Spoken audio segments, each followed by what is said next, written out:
Aloha. Welcome to TMDR, the Maui Daily Report for Monday, May 19th, 2025. I'm Patty Lee, and these are some of the stories that may interest you today. The Maui County Council gave initial approval to its version of the fiscal 2026 budget Friday, including retaining the full $12 million funding for Maui United Way's Kama'aina Credit Program.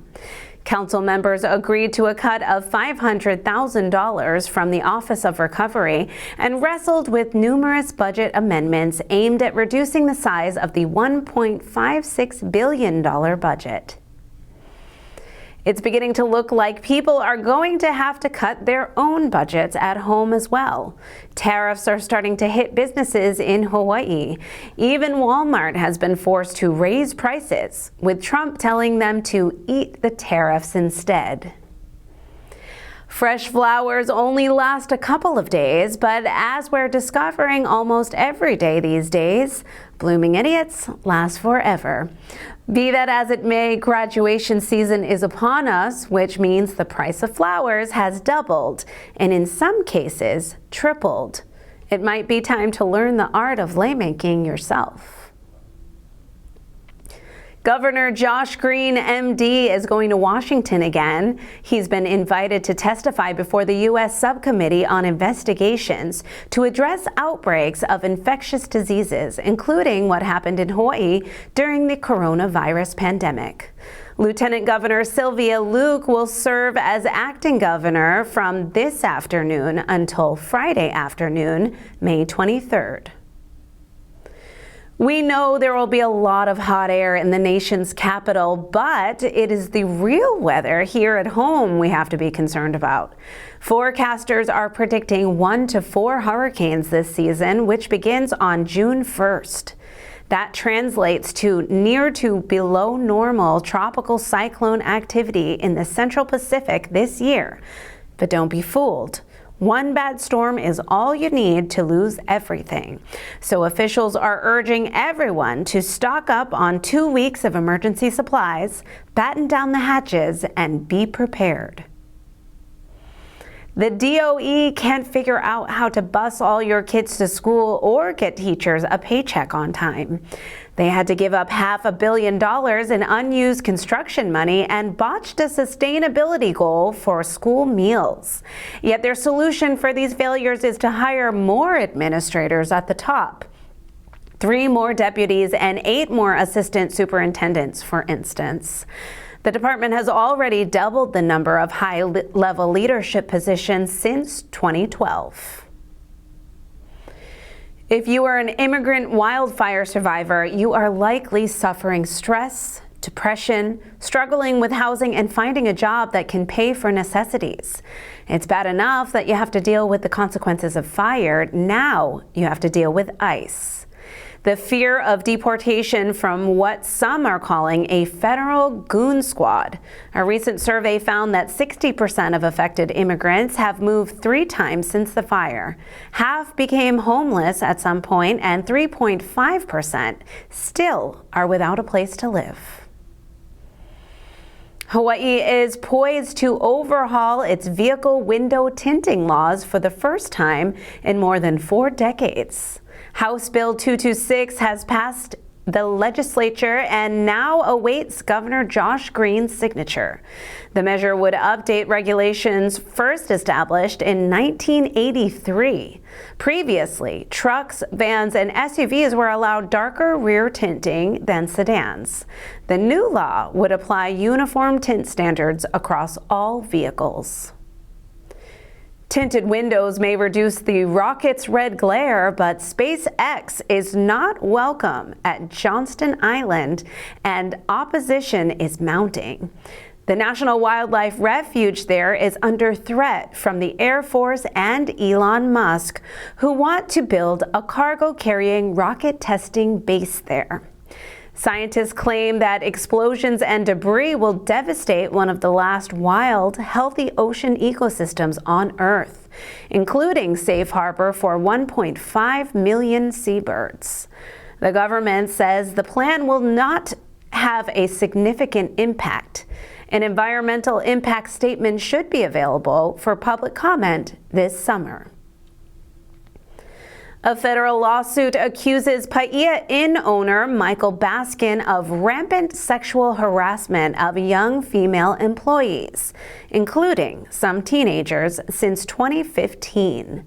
Federal law prohibits discrimination on the basis of sex, including sexual harassment, as well as retaliation against individuals who complain about it. The accusations echo those of about a dozen residents who protested in Pāʻia town in June 2021. Baskin denied the allegations. Koki frogs are a menace. They're invasive and they are loud. Huge swaths of Hawaii Island are so overrun with the dime-sized croakers that their ever-present piercing cries shatter the once quiet tropical nights. Maui has been lucky so far. The screechers are here, but the Maui Invasive Species Committee has done a great job of keeping them in check. Now you can do something to help. Tomorrow and Wednesday at Malama Hamakua Maui in Haiku from 6 to 8 p.m., you can volunteer to spray the buggers with citrus to keep them at bay. No experience necessary, just wear long sleeves, long pants, and sturdy shoes. Google Maui Invasive Species Committee for details. Koki frogs are not the only jumpers making noise. Cody Gardenier decided to try the high jump his senior year at Kamehameha just for fun. He then went out and cleared 6 feet 3 inches, winning the state championships held at Kealakehe High School on May 9th. He is not done jumping and plans to attend the University of Puget Sound, an NCAA Division III school in Tacoma, Washington in the fall. The Maui Chamber of Commerce is reminding the community that product vendor applications for the 12th annual 2025 Hawaiian Airlines Made in Maui County Festival are being accepted at madeinmauicountyfestival.com. All online vendor applications are due no later than June 2nd by 4:30 p.m. Residents are encouraged to attend the County of Maui Office of Recovery's monthly Lahaina Community webinar at 5:30 p.m. this Wednesday, May 21st. Topics will range from the update of the debris transfer plans to the status of work being done in Lahaina by Hawaiian Electric. This meeting is virtual, so registration is required at mauirecovers.org/events. A live broadcast of the webinar will be broadcast on Akaku Channel 53. Maui Economic Opportunities Head Start preschool program, which offers comprehensive early childhood education at no cost to income-qualifying families, has available openings for preschool-aged children to attend the upcoming school year beginning in August. Applications may be completed online at meoinc.org.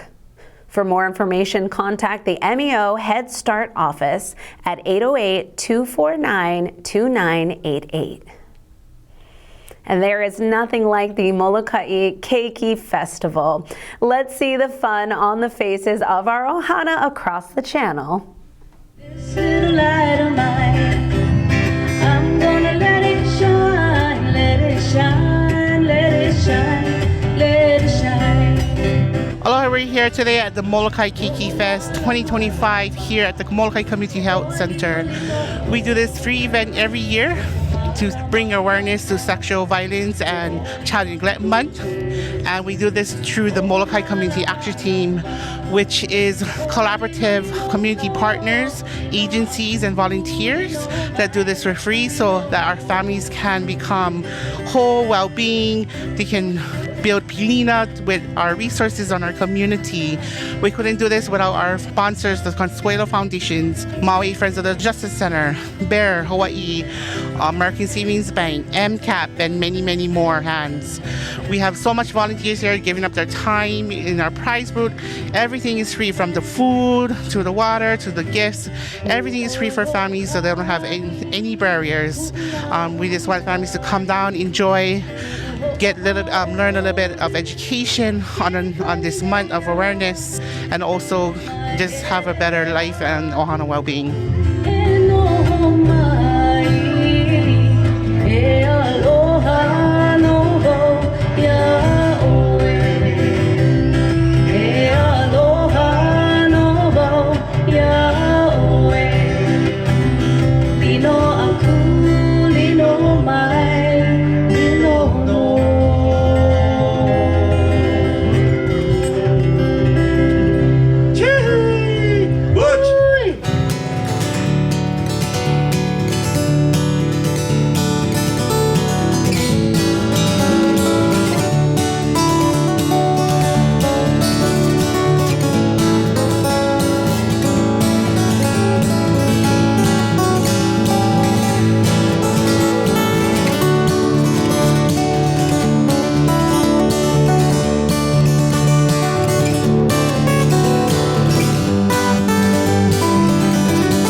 And that's it for today's Maui Daily Report. Mahalo for joining us, and please keep watching Akaku channels 53, 54, and 55.